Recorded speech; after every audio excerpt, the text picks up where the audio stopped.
Yeah. I mean, look, the piece is pretty bad because it's not thoughtful, it's not considered. It very much is him. It's like a vibe, right? He's basically saying like, Yes. look, I feel good, right? Like the AI, I see Yes. things about the AI that I like, and I choose to just focus on those and let me brighten your day by telling you things that make me feel good about the AI, right? But it's just bad as a piece of analysis. It's not representing the other side at all.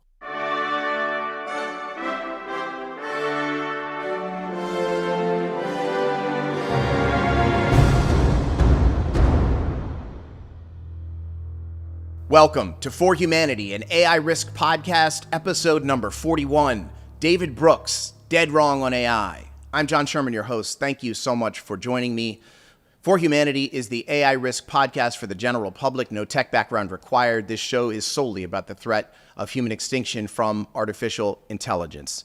This week's show is going to be a little bit different. I'm really pissed off. Honestly, I am upset.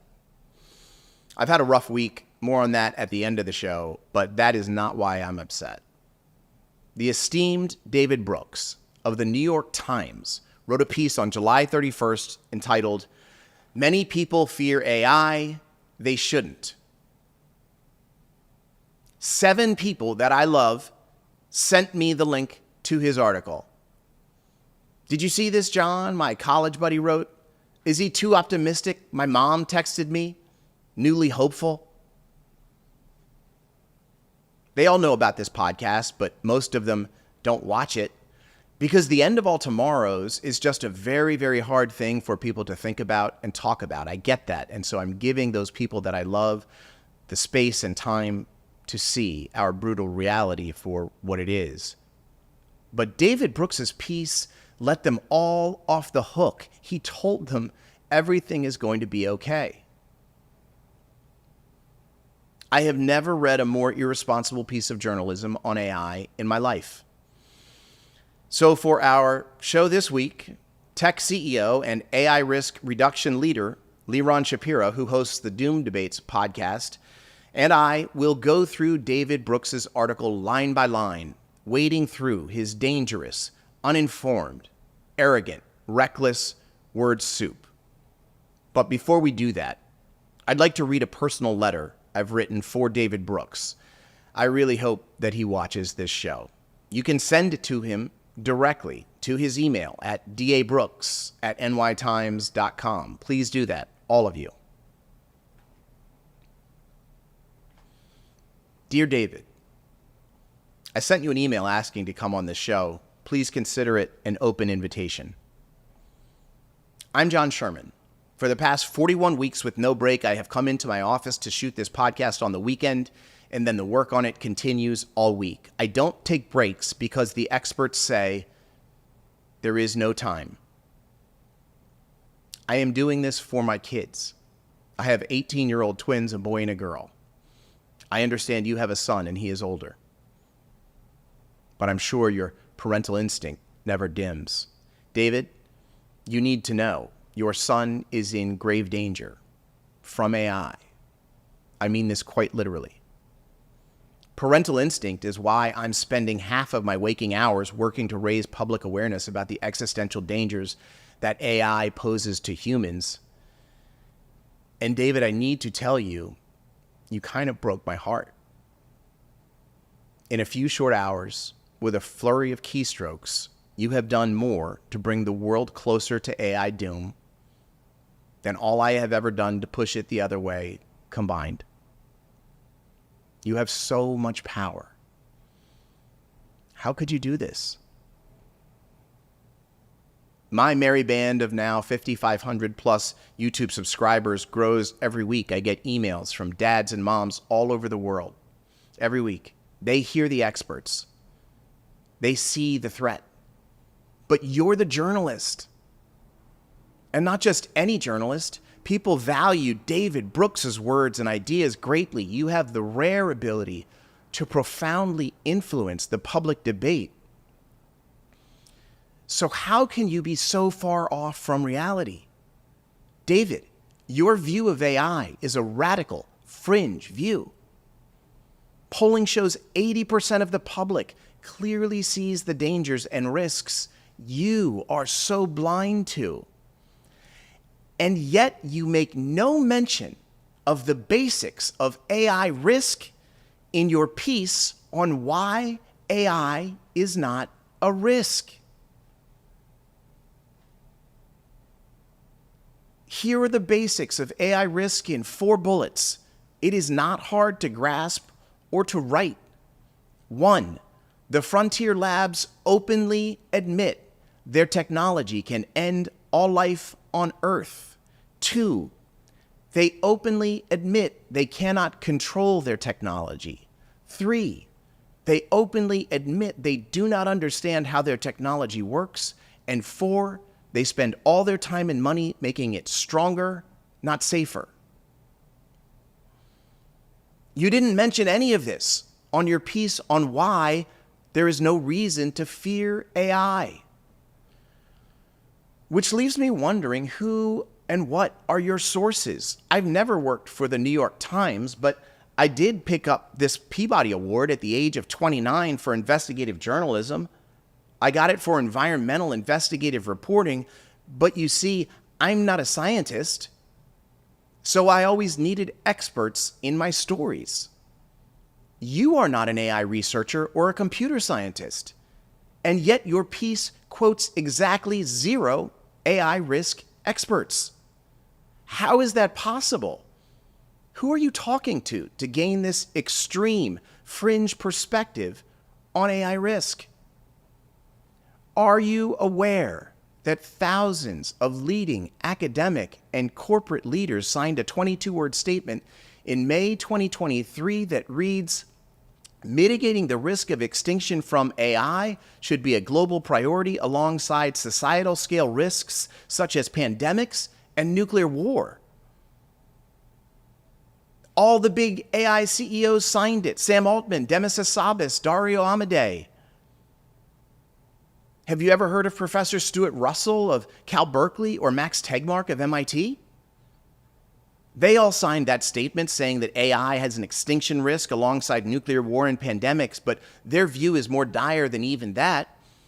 They think we are all likely to die from AI in our lifetimes. So do AI godfathers Geoffrey Hinton and Yoshua Bengio, both of whom used to make frontier AI models, and now both say they regret their life's work because they believe there's an unacceptable risk that AI will literally kill them, their families, you, me, your kids, my kids, in the next few years.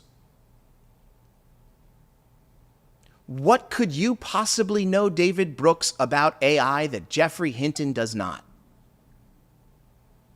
With all due respect, sir, who the fuck do you think you are?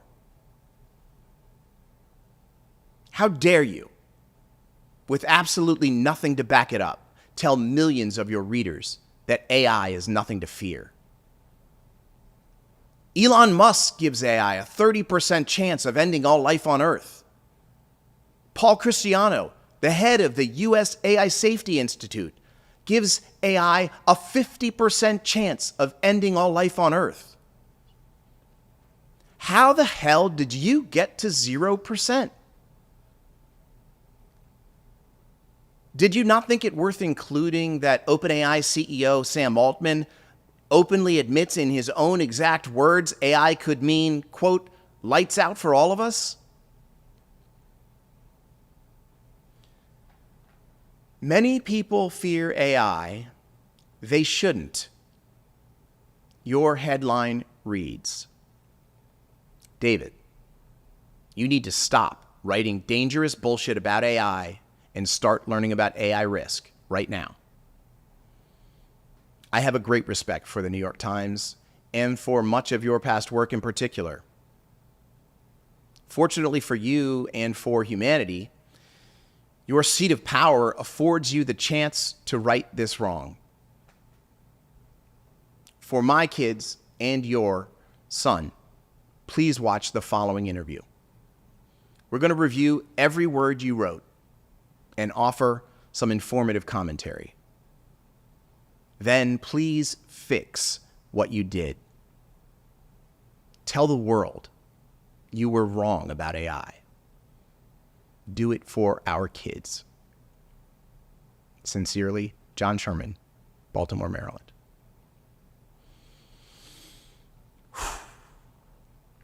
Okay, friends, please hit like, subscribe, share, donate to spread the word if you can. Leave me a comment, send me an email, forhumanitypodcast@gmail.com. Let me know what's on your mind. Your emails of support from near and far mean the world to me. Here is my interview with Liron Shapira on David's piece. Let's break this thing down, sentence by sentence. Okay, so this David Brooks piece has me pretty fucking irate. Like, you and I are sitting here. You and I spend a whole lot of our own time in an effort to save our kids and the world.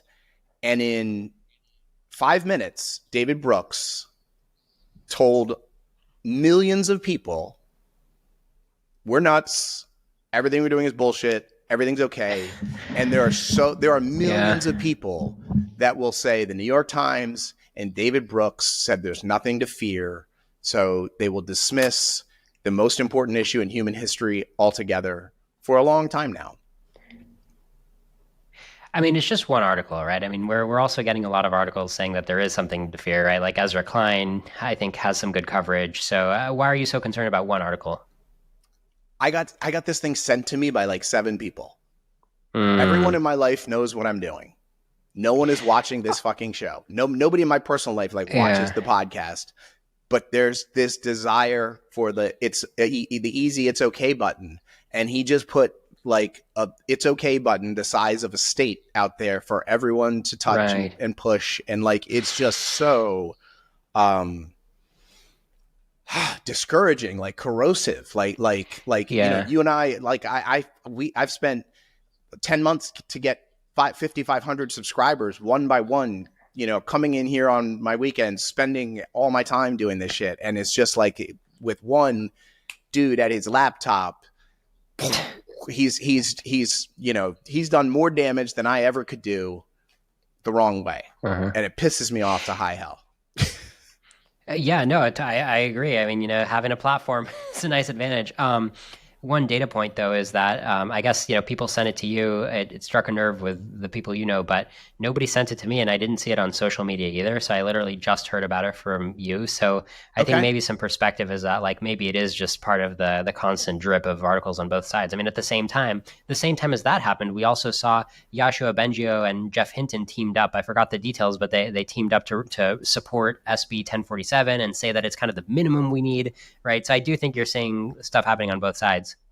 I appreciate that. I appreciate that. I just feel like the people I want to convince have never heard the name Jeffrey Hinton or Yoshua Bengio. Right. And they have heard New York Times and they have heard David Brooks. And this was an AI pause for them to be like, oh, all that shit I'm hearing about it being bad, pause. New York Times said it's okay. When David Brooks, you know, reposts, maybe I'll reconsider. It's really a shame. I mean, you know, maybe we can send him the clip of Senator Mitt Romney. There's like a kind of unguarded clip where he's like, AI terrifies me. You know, I'm like, thank you, Mitt Romney. You're right. Oh my God. I mean, you know, it's like, so I want to go through I want to go through his article sentence by sentence and paragraph by paragraph. I'm going to read it. We're just going to pick it apart. I want to surgically dissect this thing until what is left is a slurry of words on the ground that have been liquefied, because it is such a fucking disaster, this thing. Okay. All right. So I'm going to let's do it. David starts out. A lot of my humanistic and liberal arts-oriented friends are deeply worried about artificial intelligence while acknowledging the possible benefits. So right now he is narrowing people who care about AI to humanistic, liberal-oriented friends of his. It's so funny, and it's the first time I've heard doomers characterized that way, because the way people typically characterize AI doomers is like these nerds in their mom's basement on the internet who are like so weird, have no social life, and yeah, they're great at computer science and they like keep the world's internet infrastructure running, but they're engineering nerds. And now he's like, my humanities fuzzy friends. It's like, okay, sure, whatever. It's like maybe just stop characterizing people and doing ad hominem attacks. Maybe just Yeah. cut those out altogether. Like what I don't even humanistic liberal arts type is that, what is it, like Trader Joe's goer or something? Like what is he even fucking Right. talking about? Yeah, I don't know. All right, so then he But continues. you know what? I think it's a reference to like maybe effective altruists, right? The kind of people who are buying mosquito bed nets because those losers just want to save the most human lives because they feel good about doing that. Okay. All right. So he goes on, I'm a humanistic and liberal arts type myself, but I'm optimistic while acknowledging the dangers. So when we get to the end of the article, I want to discuss whether we feel like he's acknowledged the dangers. Right. And I also we're going to discuss the term optimism, because I don't believe if Yeah. you are driving a car off the edge of the Grand Canyon, it is optimistic to be like, yes, we're going to be fine. I agree. So next paragraph, I'm optimistic paradoxically because I don't think AI is going to be as powerful as many of its evangelists think it will be.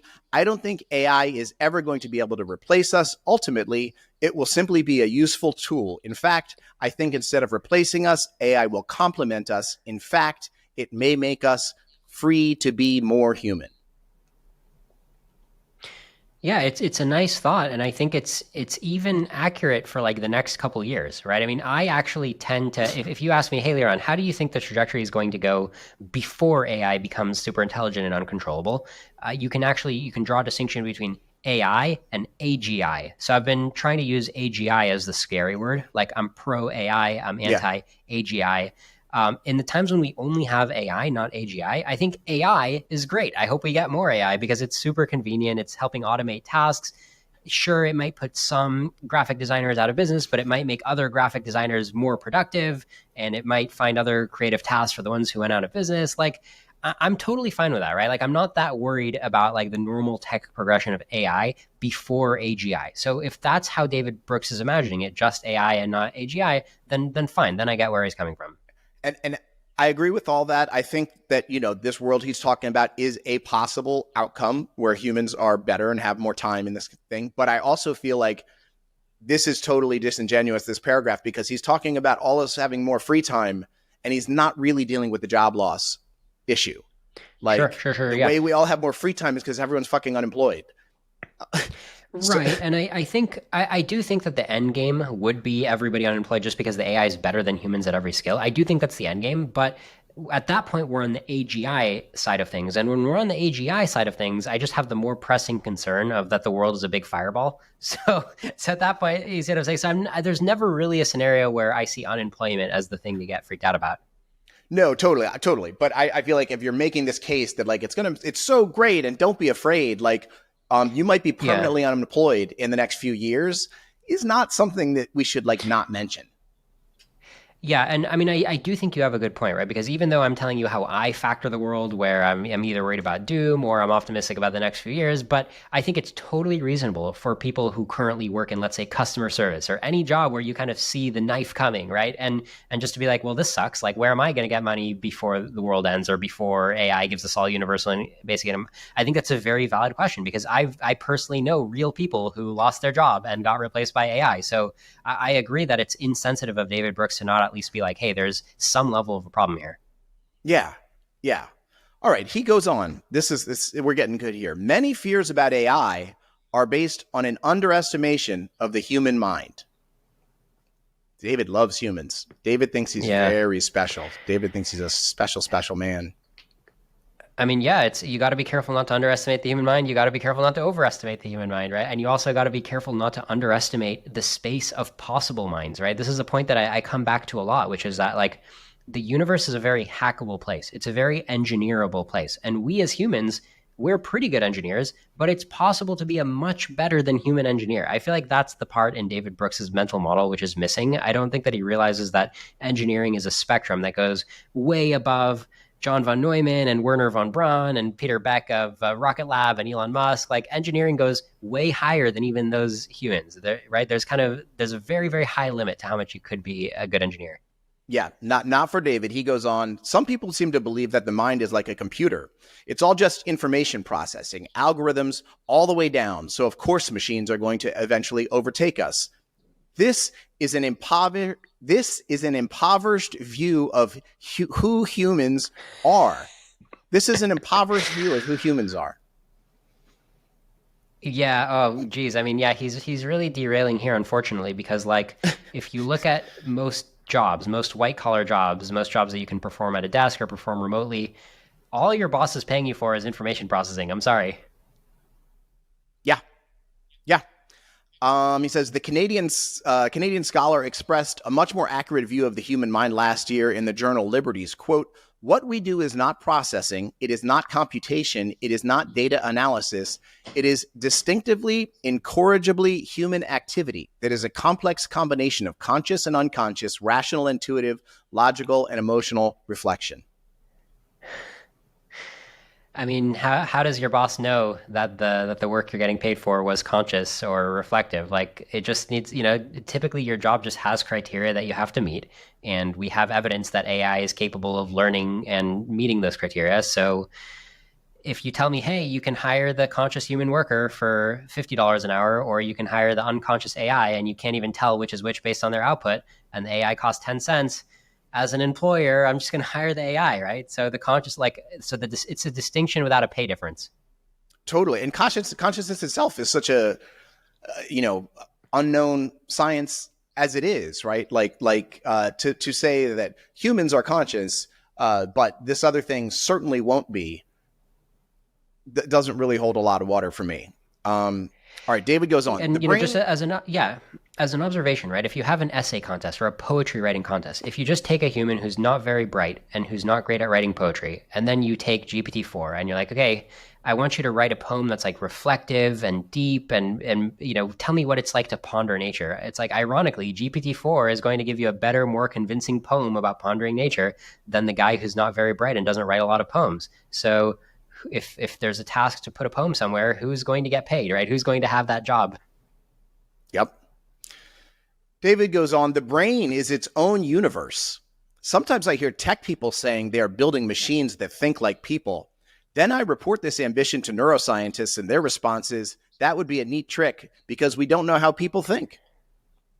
Okay. Yeah. I would agree there, right? It's all black box a little bit.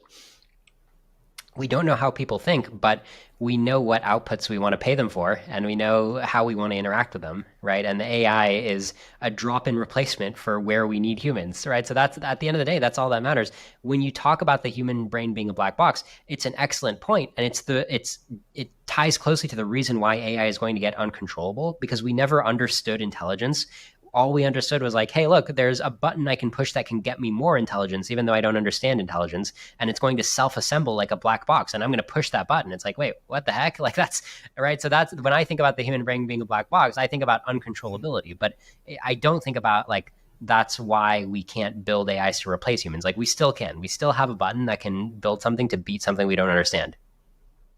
Yep. This bigger, high-performing black box beats this smaller, lower-performing black box. What's happening inside exactly, right? Yeah, we have a black box factory, basically. We can make bigger, more powerful black boxes. Black box. What's the fucking difference? Like, right. Yeah. All right. The human mind isn't just predicting the next word in a sentence. It evolved to love and bond with others, to seek the kind wisdom that is held in the body, to physically navigate within nature and avoid the dangers therein, to pursue goodness, to marvel at and create beauty, to seek and create meaning.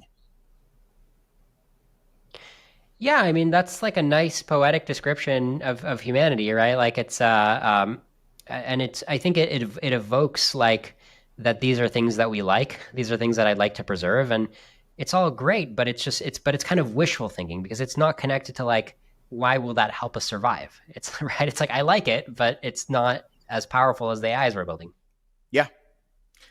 Goes on, AI can impersonate human thought because it can take all the ideas that human beings have produced and synthesize them into strings of words or collages of image that make sense to us. But that doesn't mean the AI mind is like the human mind. The AI mind lacks consciousness, understanding, biology, self-awareness, emotions, moral sentiments, agency, a unique worldview based on a lifetime of distinct and never to be repeated experiences. Yeah, I mean, I'm starting to see a pattern in how he argues, which is basically like, Look, AIs are one thing, humans are another thing. Let me tell you all these different properties of humans. Consciousness, they're made out of cells, and the cells use chemicals to signal each other. So he's kind of just like listing properties of humans, and he's like, look, it's kind of different with AIs. So it's just two different things, everybody. So it's fine. We'll just coexist. But at the end of the day, there's only one world, right? There's only one agent that can win if there's any kind of competition for resources. If one party sees it as a competition, then it's a competition. The AI is on track to potentially see things as a competition. It's coming for you, right? And so when he's talking about like, hey, we don't predict the next word, we want to like love, right? And like and feel. It's like that's all great, but what do you do when your computer shuts down because the AI took it over, right? It's like that's the war on the table here. Yeah. A lot of human knowledge is the kind of knowledge that, say, babies develop. It's unconscious and instinctual, but AI has access only to conscious language. About a year ago, the Ohio State University scholar did a podcast during which he reeled off some differences between human thinking and AI thinking. He argued that AI can do correlations, but that it struggles with cause and effect. It thinks in truth or falsehood, but is not a master at narrative. It is not good at comprehending time. Like, dude. Yeah. So, oh, sorry, guys. No, please. No, to me, it was like, anytime you're talking about AI systems, you should be talking not just about what is happening this second, but what is in the reasonably near future. Right. Yeah, exactly. Right. So I want to make 2 points. One is I wanted to look at the distinction you made, conscious versus unconscious. It's actually pretty easy to find unconscious behavior in an AI. I mean, not the same as human unconsciousness, but analogous. I mean, when you see an AI emit a string of tokens, that's not necessarily representative of what's going on in all the hidden layers, right? I mean, we're talking about a deep neural network that has like hundreds of layers. And yeah, the last layer is it tells you the numerical index of a token, but you don't get to see how the other layers are processing and what information is being processed to get you to that last token. Not only that, but there's AI architectures already that people have been testing where it's like there's a bunch of silent tokens. So it's like it outputs 10 silent tokens and then the token that you get to see because it's just like, and that's called like we're letting it think longer. So it's not like this AI is purely conscious, purely explicit, and that makes it safe and easy to understand. No, not at all. There's plenty of blackness to this black box. Plenty of blackness. In fact, quantitatively, probably more blackness and more inscrutability than there is to the human brain. There's more parameters, more weights. So his conscious versus unconscious distinction, I think, is completely misguided and useless. And then to get to the second point, your point, which is your point is like, hey, what does it matter? He's just saying things about the AI today, right? So all he's doing is saying like, hey, look, there's an off switch on the back of this computer. I can shut it off, right? I mean, that's not literally what he's saying, but he's just pointing like, hey, look, we're not dead today. And I'm like, yeah, great. That's nobody's saying we're dead today. We're just saying it's on a trajectory to be better. And then he's saying when he points out weaknesses, when he's like, all it's doing is trying to predict the next word and it's not getting all the different causal problems right. So first of all, it gets a lot of causal problems right. So it's inaccurate to say that it doesn't understand causality because you can give it a college level test with a bunch of novel scenarios that require understanding causality and it's going to get a lot of them right, potentially even better than the average college student. So the times when you get to accuse it of not understanding causality, normally they look more like, well, there's this really hard problem and like a lot of people would fail in different ways. But if you isolate the step where the AI failed, it's because it got the causality wrong. And that's fair. Like there still are weaknesses. That's why it's not taking over yet. But to claim that that's a robust failure, to claim that GPT-10, every version of the AI we ever build will still fail in this causality step, I think that's totally baseless. I think we're all sitting here clueless, right? We should be biting our nails to see what the AI does understand in the next generation. Absolutely. All right. This is a good one. David goes on, like everybody else, I don't know where this is heading. We agree on that. David, that is one we can underline. We agree. Yeah. When air conditioning was invented, I would not have predicted, oh, wow, this is going to create modern Phoenix. But I do believe lots of people are getting overly sloppy in attributing all sorts of human characteristics to the bots. And I do agree that with the view that AI is an ally and not a rival, a different kind of intelligence, more powerful than us in some ways, but narrower. I do agree with the view that AI is an ally, not a rival.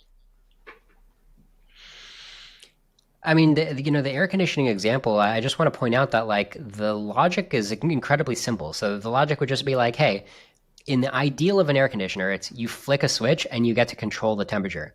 If that existed, what would happen? well, every place that normally doesn't have a good ambient temperature suddenly is livable. Like he doesn't think that he could make that inference, right? And I'm not saying that's like 100% confidence of an inference, but it's not something that hard to reason about because it's based on a deep and simple and robust principle, right? Humans like a certain temperature. They can't go outside if it's not that temperature, but if air conditioning can make them live at the temperature, then they will, right? So it's like, isn't there some lesson you can draw that like sure enough Phoenix became livable thanks to air conditioning? The analogy here would be like, okay, you have super intelligence, it can outperform humanity, so like the obvious conclusion to that simple logic is like, okay, well then if it's cheaper than humans, then it's going to take humans job. Or if it's better at outmaneuvering humans in situations where you like take power and take resources, then it's going to do that. Like the logic is not that hard. It's not. And so was the logic of like predicting that Phoenix would be livable once you got to see air conditioners. Yeah. This is where it gets real weird and where he starts to tip his hand a little bit as a New York Times writer. Obviously the current models, writing is the thing they might have attacked first. Who knew that was going to happen? I did not see that coming, but it's like, if you are a writer, if you're messing with these models and your eyebrows are not pinned back, you are not doing it enough. Right. So here he goes. It's already helping people handle odious tasks like writing bureaucratic fundraising requests and marketing pamphlets.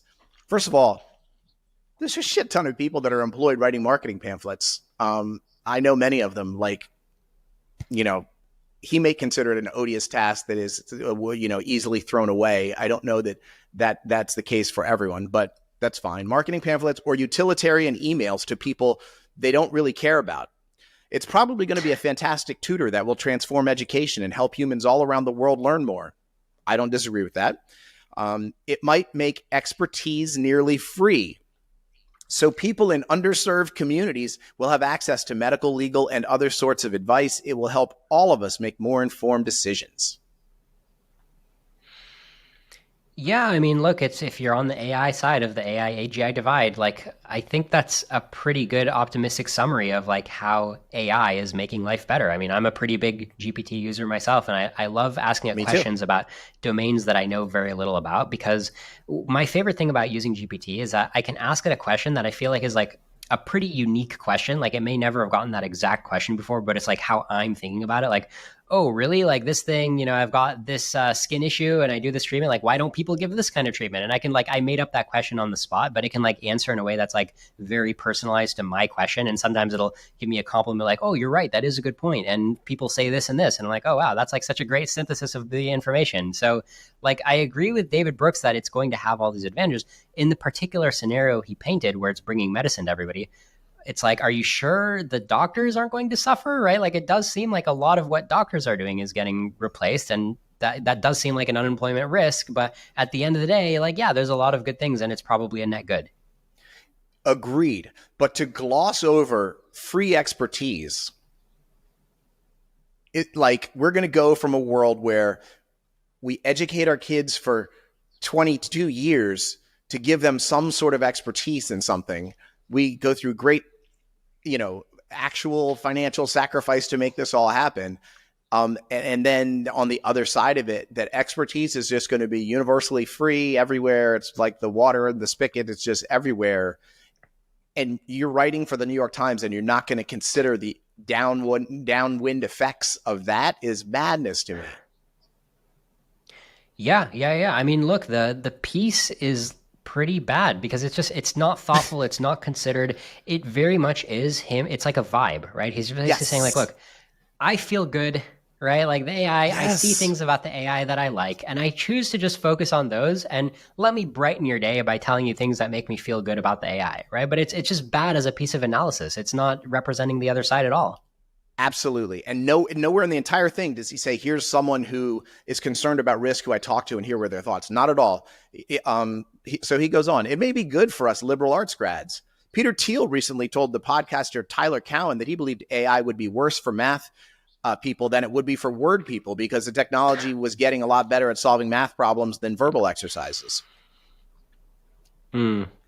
It's a hard distinction to draw, right? I mean, because it's like it's hard to take jobs and know how they break down into verbal versus math. Sometimes you get surprised, like a programmer, you'd think maybe a programmer is more math, but like who knows? I mean, I think it's even hard to describe. It's hard to even draw the boundary. I think so many people like do this and fail. Right? Even what he's saying, like, okay, I can do everything except causality. Like anytime somebody tries to draw a circle, they're very likely to get surprised in like 1 year.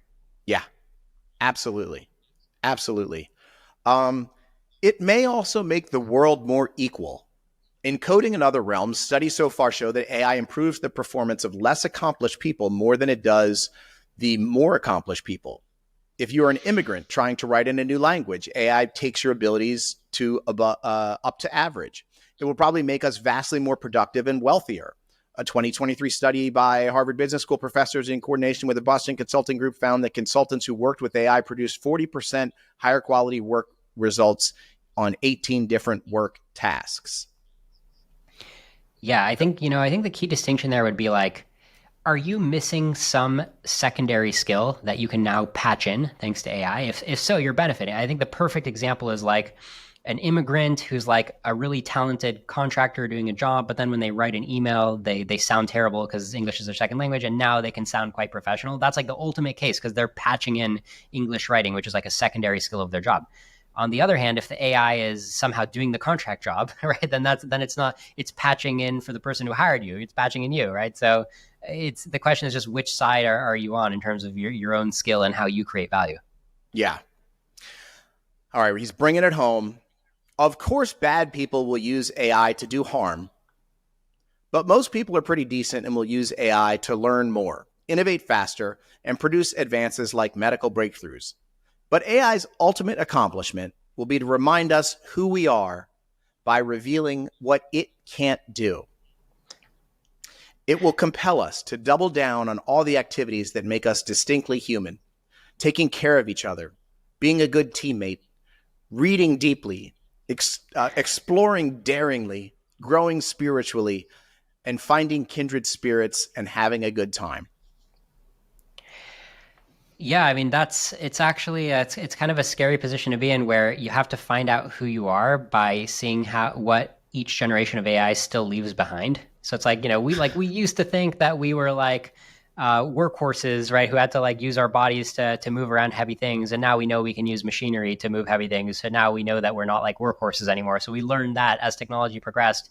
And hey, we just learned that when we like spend a long time writing an article and summarizing things, it turns out that summarization, that's not who we are because AI can do that. It's like, well, I think you're going to discover that who we are is becoming less and less. And when you casually name things like, oh, we're better at taking care of each other, I don't know, man. If you give me a really good humanoid robot that's like really good at keeping me comfortable, even for like hospice care, you think, oh, you need like the human touch for hospice care. I don't know if it's just like changing your bedpan like really efficiently, right? Like tucking you in really efficiently. Do you really need the human to come in? Like it sounds like Right. you're getting the job done with a robot.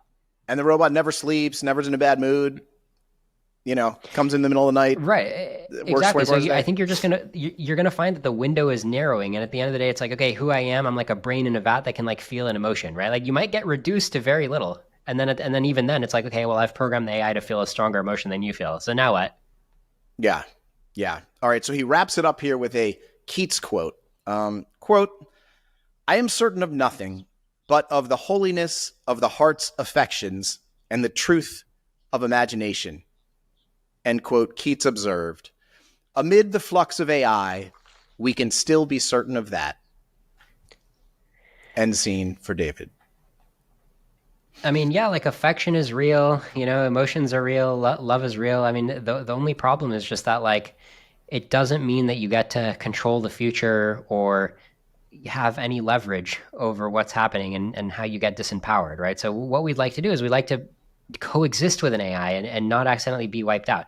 I think if I was sure that AI would peacefully coexist with us and not wipe us out, then I'd be like, okay, great. Yeah, let's keep having more positive human life. I think the problem at hand that he's not even engaging with is like, we're about to deal with a really tough force here, but he dismisses that. He's saying like, hey, it can't do a causality. It can just predict the next token. So we're all good. And given that we're all good, here's why life is good, right? So it's just like, we're already talking past each other at that point. Yeah. Yeah. And like just the worst part of the whole thing is like the article title, the whole thing is like, many people fear AI. They shouldn't. And Yeah, I they're mean going to be that's a literally disingenuous title, yeah, because most he didn't people will actually just say read why we that. should. Yeah, it's sad. Um, So I think you are an expert in two things related to this, Liron. You're a great person to analyze someone's ability to argue and the arguments they've made, and you also have sort of deep technical knowledges in the area of AI. So give David a letter grade on his piece on either one of those criteria, either, truthfulness to the realities of AI and also to the art of the argument. Let's see. I'll give it an F plus. Look, Mom, I got an F plus. Yeah. I think that's fair. I mean, it's just, I got to give it an F just because it's like, it said shouldn't, right? It acted like it was going to make an argument, and then it really failed to engage. I mean, if you talk to any doomer, like, you're talking past the very core claims of the doomer.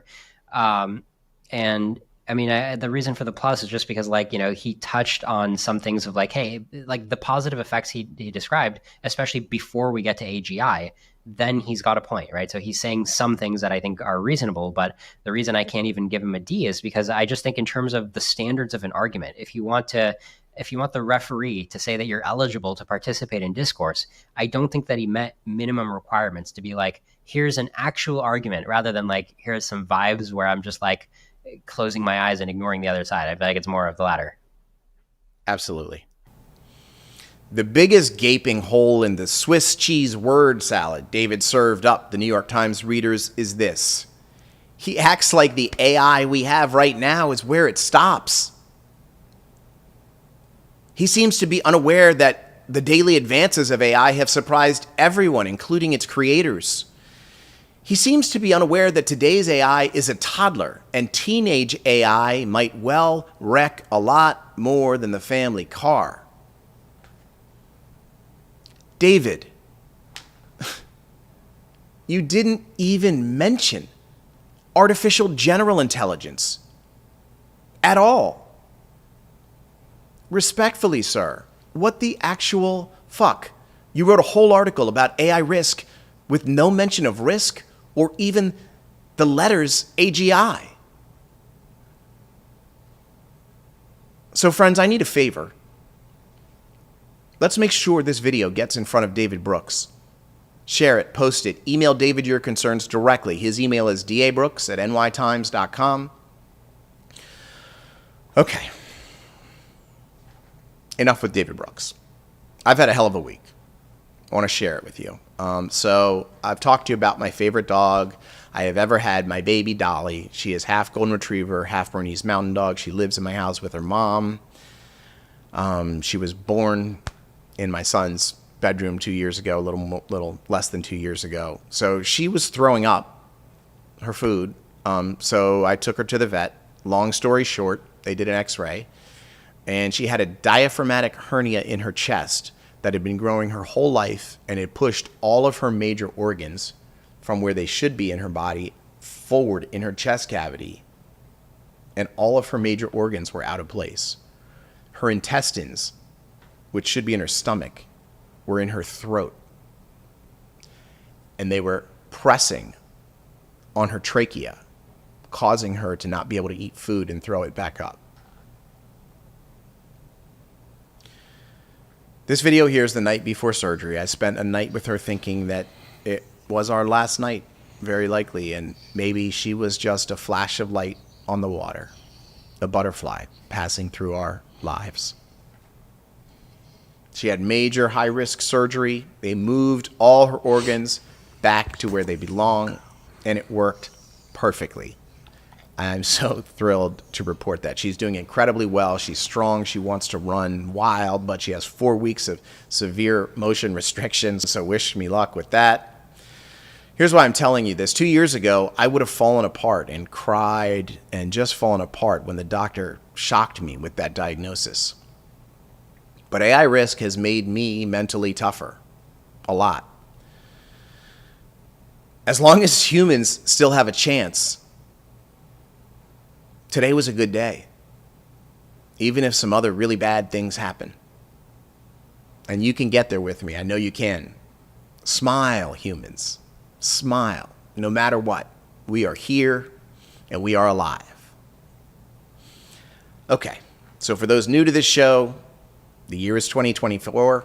We don't know how long we have to live. So we live every day like it's our last, and we end every show with something I call the celebration of life, just something that makes us thrilled to be alive. So 2 days after Dolly's surgery, I had plans to go back to Vegas, to the Sphere, to see Dead & Company with some of my favorite people on the planet. Apologies again for the poor camera work and editing. It's nearly impossible to capture this experience of the Sphere with a cell phone camera, but it'll give you a feel for the place for sure. I'm not sure I'm ever in a room with more positive energy than this one. It is a magical place.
Okay, my friends, please remember, AI risk is not someone else's problem. It is yours, and it is mine.